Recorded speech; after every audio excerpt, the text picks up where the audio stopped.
জাতীয় রাজস্ব board NBR বিলুপ্তির অধ্যাদেশ বাতিলের দাবিতে ৩ ঘন্টার কর্মবিরতি পালন করেছেন কাস্টমস, ভ্যাট ও আয়কর কর্মকর্তারা। বুধবার সারা দেশের কর অঞ্চল, ভ্যাট ও শুল্ক কার্যালয়ে এই কর্মসূচি পালন করা হয়। ফলে সেবা পেতে দুপুর ১টা পর্যন্ত অপেক্ষা করেন গ্রাহকরা। ৩ দিনের এ কর্মসূচি সফল হয়েছে জানিয়ে আন্দোলনকারীরা আশা করেন সরকার শিগগিরই তাদের দাবি মেনে নেবে।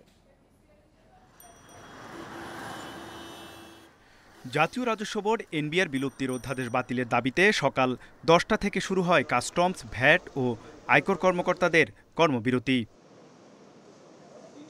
আগারগাঁও রাজস্ব ভবনে যথাসময়ে কর্মকর্তারা উপস্থিত হলেও দুপুর 1টা পর্যন্ত তারা কোনো ধরনের দাপ্তরিক কাজে অংশ নেননি।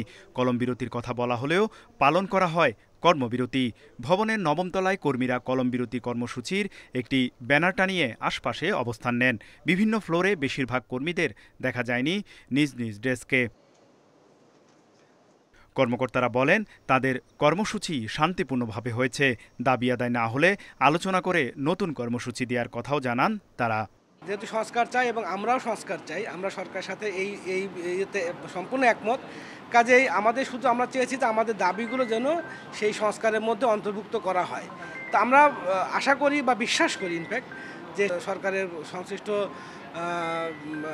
জায়গা থেকে আমরা সেই আহ্বান পাবো এবং আমাদের দাবিগুলো তাদের কাছে যথাযথভাবে উপস্থাপন করতে পারব।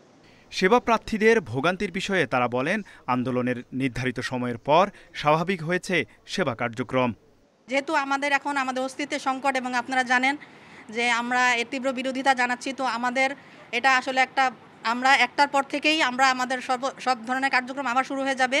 আমরা একটু সাময়িক অসুবিধার জন্য দুঃখিত করদাতাদের কাছে। 3 দিনের কলম বিরতির সময় আন্তর্জাতিক যাত্রী সেবা, বাজেট ও রপ্তানির এই 3 ধরনের কার্যক্রম স্বাভাবিক থাকবে। বৃহস্পতিবার ও শনিবার সকাল 10টা থেকে বিকেল 3টা পর্যন্ত চলবে এ কর্মসূচি।